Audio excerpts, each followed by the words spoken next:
शस्त्र उठाने से पूर्व मेरे एक प्रश्न पर चिंतन अवश्य कीजिए। यदि मैं आपसे कहूं जो अश्वत्थामा मरा है वो वास्तव में आपका पुत्र नहीं, एक हाथी है, तो क्या आपका जीवन आपको पुनः मधुर प्रतीत होने लगेगा? क्या आपका हृदय फिर से करुणा से भर जाएगा? आप यथार्थ कह रहे हैं वासुदेव।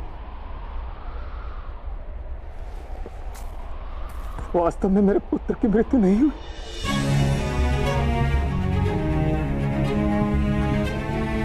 यदि आज आपके पुत्र की मृत्यु नहीं हुई तो कल होगी।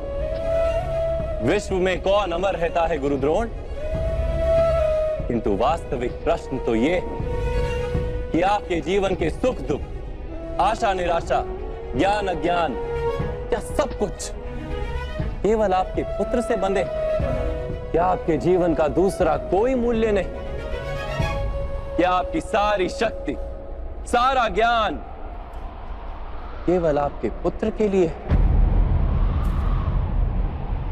खुश, मेरे कारण वो संसार में आया। उसने मुझे सुख, सम्मान और स्नेह दिया। मेरे लिए जीवन में उससे अधिक महत्व का कोई नहीं। क्या प्रत्येक पिता अपने पुत्र से अधिक प्रेम नहीं करता? तो विचार कीजिए गुरुद्रोण, जिस पुत्र के प्रति आपको इतना अधिक प्रेम, उसे वास्तव में आपने क्या दिया? संपत्ति दी, सुख दिए, राज्य दिया, संस्कार दिए, विद्या दी, धर्म का ज्ञान दिया गुरुदेव। क्या आप उसे कुछ भी ऐसा दे पाए जिससे उसे आपके रक्षा की आवश्यकता ही ना हो?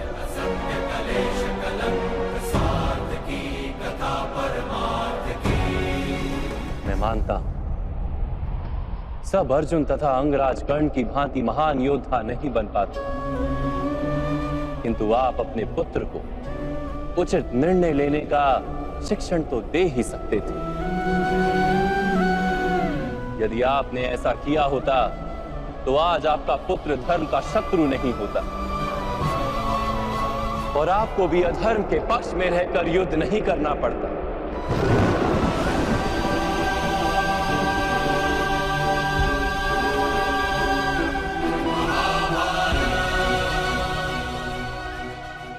मैं मानता हूं सब अर्जुन तथा अंगराज कर्ण की भांति महान योद्धा नहीं बन पाते, किंतु आप अपने पुत्र को उचित निर्णय लेने का शिक्षण तो दे ही सकते थे। यदि आपने ऐसा किया होता तो आज आपका पुत्र धर्म का शत्रु नहीं होता और आपको भी अधर्म के पक्ष में रहकर युद्ध नहीं करना पड़ता। मैं अपने पुत्र अश्वत्थामा को सारे सुख देने की इच्छा रखता था वासुदेव। मेरे पुत्र अश्वत्थामा के प्रति मेरे मन में प्रेम के कारण। प्रेम तो उन्नति देता है, उचित अनुचित का ज्ञान देता है गुरुदेव। प्रेम होता तो आप भी अधर्म से नहीं बंधते और आपका पुत्र भी अधर्म से छूट जाता। वास्तव में ये प्रेम नहीं, आपके मन का मोह है। प्रेम और मोह के बीच क्या भेद होता है, क्या आपने कभी विचार किया है?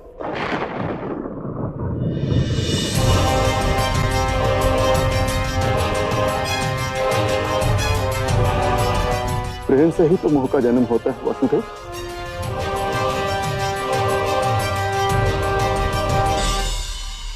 नहीं, वास्तव में जहां प्रेम होता है वहां मोह होता ही नहीं। प्रेम का जन्म करुणा से होता है और मोह का जन्म अहंकार से। प्रेम कहता है कि मेरे पुत्र को ईश्वर संसार के सभी सुख देंगे, और मोह कहता है कि मैं अपने पुत्र को संसार के सारे सुख दूंगा। प्रेम कहता है कि मुझे अपने पुत्र पर गर्व, और मोह कहता है कि मेरे पुत्र को मुझ पर गर्व। प्रेम मुक्ति देता है गुरुदेव, मोह बांधता है। प्रेम धर्म है गुरुदेव, और मोह अधर्म।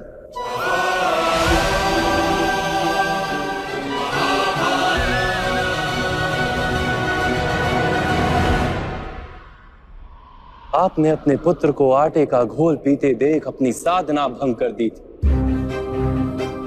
उसके स्थान पर अपने पुत्र को आटे के घोल से संतोष मानने की शिक्षा दी होती। अपनी साधना भंग करने के स्थान पर उसे संघर्ष करके कुछ प्राप्त करने का शिक्षण दिया होता, तो क्या आज आपकी स्थिति कुछ भिन्न नहीं होती? अपने पुत्र का भविष्य उज्जवल बनाने के प्रयासों में आप उसके चरित्र को उज्जवल बनाना भूल ही गए। आपके मोह के कारण उसके जीवन से धर्म नष्ट हो गया। लोभ, भय और लालसा का शिक्षण दिया आपने उसे, और स्वयं भी उसी मोह के कारण वास्तव में आप गुरु तो कभी बन ही नहीं पाए, केवल शिक्षक बनकर रह गए आप।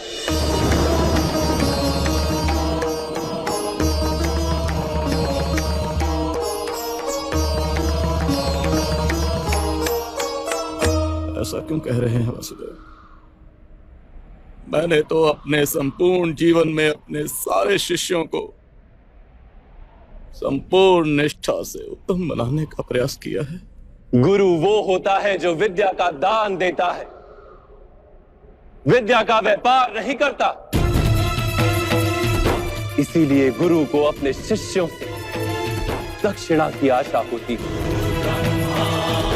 मूल्य की नहीं।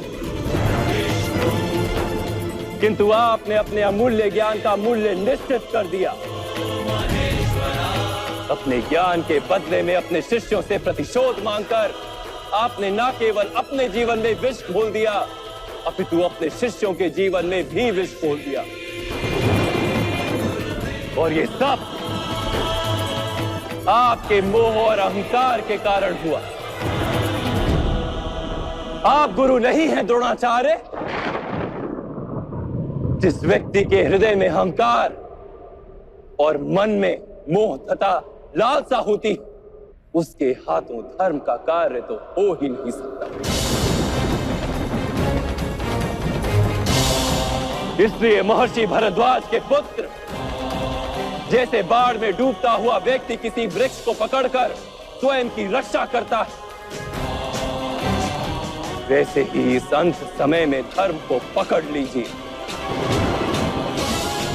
आज समय है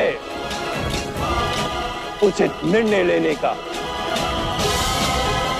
मोह का त्याग कीजिए। मैं इसी क्षण आपके प्राण ले सकता हूं, किंतु मेरी इच्छा है कि आप जीवन में एक उचित निर्णय स्वयं लें।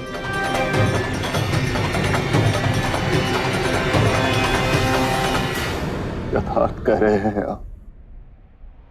मेरा ही दोष था कि मेरे पुत्र अश्वत्थामा को दंड प्राप्त हुआ।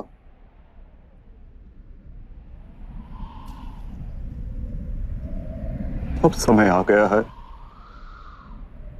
कि मुझे भी दंड प्राप्त हो।